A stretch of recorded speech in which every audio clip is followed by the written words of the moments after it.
Trackmania is one of the longest running arcade racing game series, and players have been driving the stadium environment competitively since 2006. New mechanics such as drifting were discovered shortly after the game was released. However, players soon realized that sometimes when they drifted or drove off-road, the car would get a strange slowdown. It turns out there was a whole mechanic in the game they were missing. This is literally everything to know about gears in Trackmania. A lot of Trackmania players and viewers alike don't really know much about how the car's gears work, and while this mechanic is often ignored or misunderstood, it can have a big role in playing the game at a high level. The Trackmania car functions on an automatic transmission, where the car will gear up or down on its own depending on how fast it's going. A cool feature in Trackmania 2020 is that the number of lights on the back of the car corresponds to which gear you're in. As you can see, more lights turn on when you gear up, all the way to 5, the highest gear. On screen you can see the speeds at which the car will shift, except for when it doesn't. Sometimes the car shifts earlier. This often happens because of another part of the game's physics that is closely related to gears: sliding and no sliding. What Trackmania players call a no slide is when the car has full grip rather than drifting, and on off-road surfaces, not sliding at all. The easiest way to tell is to look at the skids. If you see 0 or 2 skid marks, then the car is in a no slide, and if you see 4, it's sliding.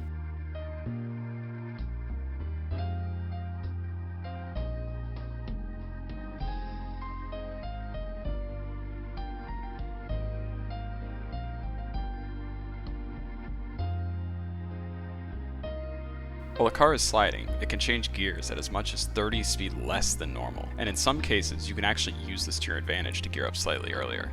All this speed memorizing stuff may seem like a pain, so most players just listen to the engine noise to know when the car will shift gears, as the sound revs up as you get closer to shifting. The car will also make certain sounds when you gear up, and even different sounds with a good gear change and a bad one.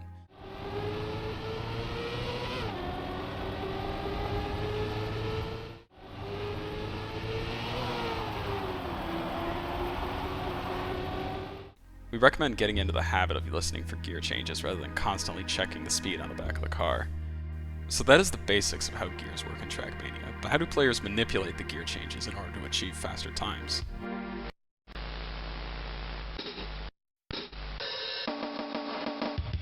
The most obvious way is simply by being in the highest possible gear for a section of track. All else equal, being in a higher gear will usually be faster in Trackmania. While the car is changing gears, it doesn't accelerate, so gearing down and then up again right away is usually something to avoid as well. Another rule of thumb with gears is that if you gear up while the car is sliding, you will lose a lot of time. This is because if the car is sliding while it switches gears, especially when moving up a gear, it'll get a bit of a slowdown, and while this may not sound too bad, most Trackmania maps are heavily momentum based, and losing some speed will quickly land you several tenths behind.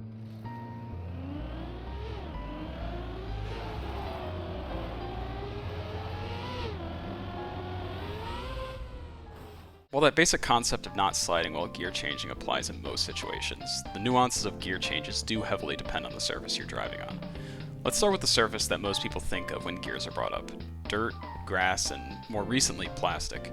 On these off-road surfaces, turning will usually cause you to enter a slide unless you smooth steer by holding the analog stick at a constant angle, or tapping your keyboard very quickly and making a very gradual turn.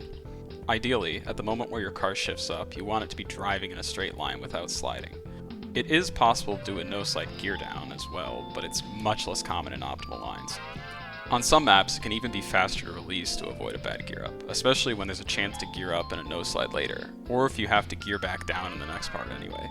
This is generally considered to be undesirable in mapping, as it goes against one of the commonly accepted principles of Trackmania mapping, not punishing the player for being faster in a previous section. Usually, situations like this are when you will hear players complaining about a bad gear. Gearing down on off-road surfaces you usually don't have to worry about as much directly. However, in many cases, taking a different or more efficient line in order to stay in the upper gear rather than dropping down a gear will allow you to carry more speed and stay ahead in the long run. Another interesting aspect of the off-road surfaces is that you generally want to gear up as soon as possible, especially if you can manage to gear up before entering the off-road to avoid some of the loss of acceleration. Also, in a lot of situations, getting small speed drifts can gain a surprising amount of time, which you can't do if you have a no slide to gear up. If you don't know, an SD is when skid marks are overlapping, giving you more acceleration. You can find out more in Mudda's video linked in the description.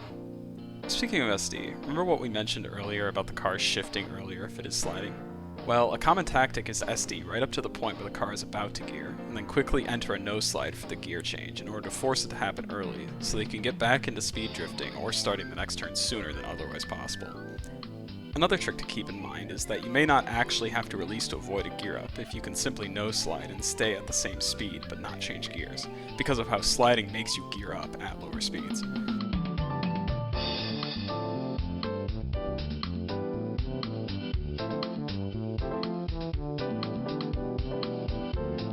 Another surface where gear changes matter a lot, but on which many players ignore them, is actually road. A lot of blocks share the same physics as the road blocks, such as the sausage block, but we'll refer to all of them as road for simplicity's sake. Many players assume that the effects of gear changes are limited to the usual dirt, grass, and plastic. However, on road they actually do come up and can make just as much of a difference, if not more. The reason gears are relevant less often on road is because generally, when you're sliding on road, you're slowing down, at least at the speeds that gears matter most. And if you're slowing down, you obviously aren't going to be gearing up. However, if you happen to, for example, start a drift right at the moment you gear up, you will get a massive slowdown. You've most likely already experienced this yourself, but didn't understand why. The other common gear-related concept on road is actually the same as off-road. Keeping the upper gear during a drift rather than dropping down will allow you to carry more speed through the slide.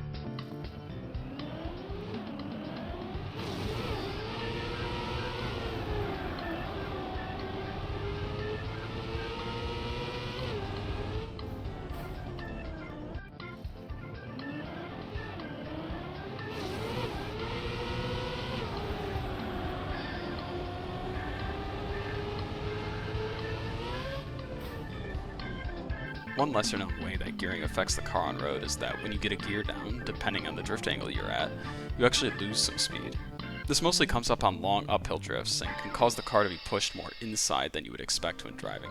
Usually, the bigger the drift angle, the more the car will slow down. But situations like this are extremely map dependent, and usually there is not much you can do as a player to create a more favorable outcome. Certain effect blocks can alter how gear changes work as well. For example, with the freewheel, or no engine block, the car won't shift gears no matter how much the speed changes, as long as it is under the effect. So it is actually possible to be at 999 speed and in first gear at the same time. While reactor boost doesn't have a direct effect on gearing, its acceleration boost can somewhat or completely make up for the speed lost from a bad gear. This often makes it less worthwhile to pursue lines that avoid suboptimal gear changes.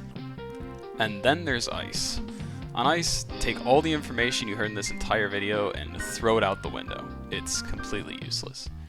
Ice gears work entirely differently, and they honestly deserve their own video, so for now, I'll just give you the basics. Changing gears while sliding past 90 degrees of rotation relative to the direction the car is moving will often result in the car sliding out and being banished to the shadow realm. Usually gearing up is worse, but you can release acceleration or momentarily stop steering to adjust the RPM a bit to avoid sliding out. If you want a full in-depth video on ice gears, let us know in the comments, or just go bother Mika. Thanks for watching, and make sure to subscribe for more videos about Trackmania. You can find the socials of all the people involved in the making of this video in the description below.